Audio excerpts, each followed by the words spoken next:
Hello बच्चों। तो बच्चों हम लोग करने वाले हैं आज न्यूमेरिकल्स स्पीड के ऊपर कि स्पीड्स के बेसिस पे हमारे पास कैसे कैसे न्यूमेरिकल बन सकते हैं। तो ये हमारे पास न्यूमेरिकल नंबर 2 है। इससे पहले न्यूमेरिकल नंबर 1 हमने पिछले लेक्चर में कर लिया है।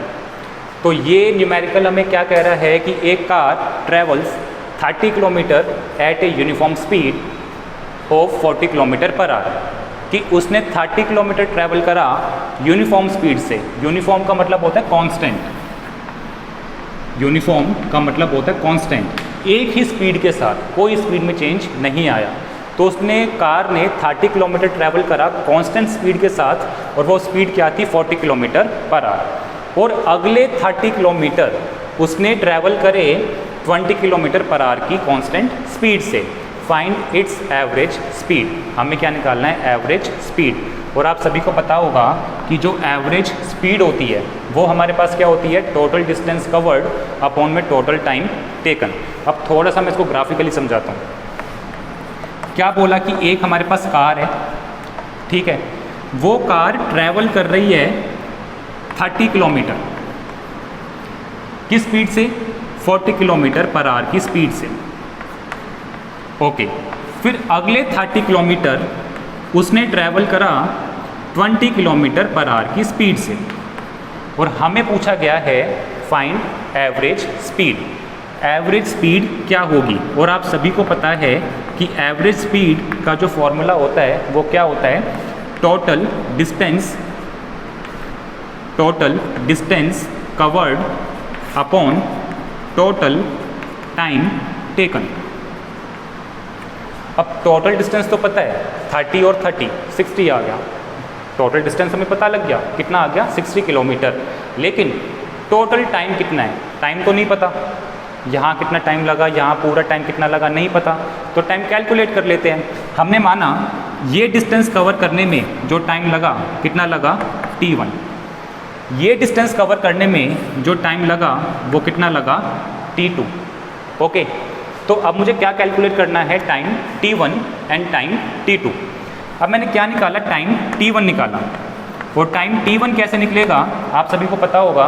कुछ हम इंटरचेंज कर देते हैं, किसी चीज़ को लेफ्ट हैंड साइड ले आते हैं, किसी चीज़ को राइट हैंड साइड ले जाते हैं। तो टाइम हमारे पास होता है डिस्टेंस अपॉन स्पीड। ये टाइम का फॉर्मूला होता है। और डिस्टेंस कितना है हमारे पास? 30। और स्पीड कितनी है हमारे पास? 40। तो टाइम कितना आ गया? 3/4 आवर्स। टाइम कितना आ गया हमारे पास? 3/4 आवर।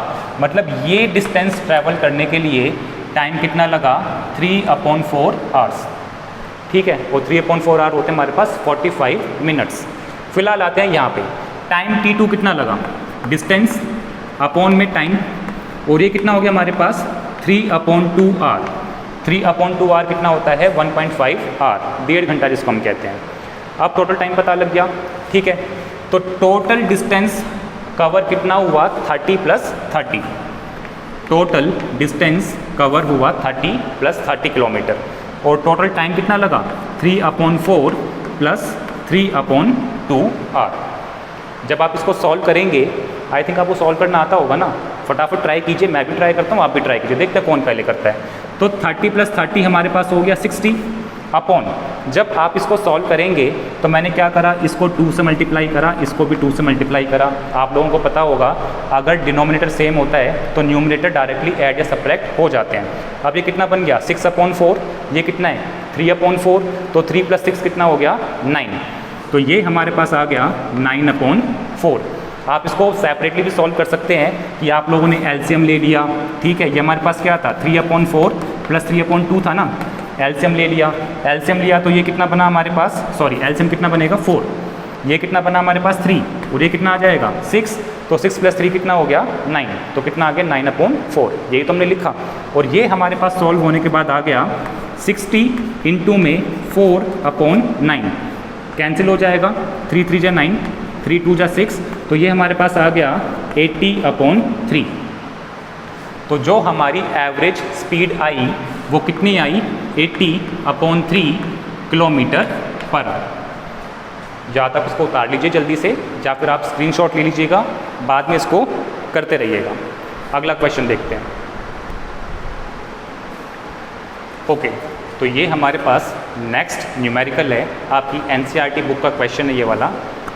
ड्यूरिंग एन एक्सपेरिमेंट, किसी एक्सपेरिमेंट के दौरान, a signal from a spaceship reached the ground station in 5 minutes, कि कोई स्पेस के अंदर हमारे पास कुछ इस तरह से हमने देख लिया, स्पेसशिप हमारे पास है, उसने कोई सिग्नल भेजा ग्राउंड स्टेशन पे इन 5 मिनट्स, कि जो सिग्नल था ये कितनी देर में पहुंचा, 5 मिनट के अंदर ग्राउंड स्टेशन पे पहुंचा।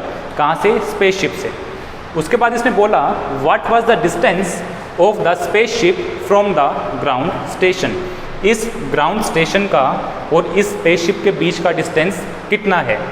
The signal travels at the speed of light, that is 3 × में 10⁸ मीटर पर सेकेंड, कि जो सिग्नल की स्पीड है वो कितनी है, 3 × में 10⁸ मीटर पर सेकेंड। ये तो सिंपल सा क्वेश्चन था यार, मैं तो खामखा सोच रहा था पता नहीं क्या दे देगा। एक बार देखते हैं कैसे होगा। इसने बोला कि ये सिग्नल हमारे पास हो गया, ये सिग्नल किस स्पीड के साथ जा रहा है, 3 × में 10⁸ मीटर पर सेकेंड की स्पीड से। अच्छा, कितना टाइम लिया, 5 मिनट। डिस्टेंस निकाल लोगे, डिस्टेंस क्या होता है, स्पीड मल्टीप्लाई टाइम। तो डिस्टेंस हमारे पास होता है स्पीड इनटू टाइम। लेकिन एक छोटा सा यहाँ पे एरर आ सकता है, और वो क्या, कि जो स्पीड है वो किस में दी हुई है, मीटर पर सेकंड में, और जो टाइम हमारे पास है वो किस में दिया हुआ है, मिनट्स के अंदर दिया हुआ है। और जब मिनट्स को सेकंड्स के अंदर चेंज करना होता है, आप सभी को पता है हम क्या करते हैं, 60 से मल्टीप्लाई करते हैं। तो स्पीड हमारे पास है 3 × में 10⁸ मीटर पर सेकेंड, और जो टाइम है वो हमारे पास कितना आएगा, 5 मिनट्स। और 5 मिनट्स को जब आप सेकंड्स में चेंज करेंगे तो कितना हो जाएगा, मल्टीप्लाई बाय 60 हमारे पास आ जाएगा। और जब आप इसको पूरा सॉल्व करेंगे तो ये हमारे पास बनेगा 3 × 5 = 15, 15 × 6 = 90, तो ये बनेगा 900 × में 10⁸ मीटर। या फिर आप कह सकते हैं ये बनेगा 9 × में 10⁸ मीटर। ये हमारे पास क्या आ गया, डिस्टेंस किसका, इस ग्राउंड स्टेशन और इस स्पेसशिप के बीच का। तो बच्चों आज के लिए बस इतना ही, कल फिर मिलेंगे नए टॉपिक के साथ, नए कंसेप्ट के साथ।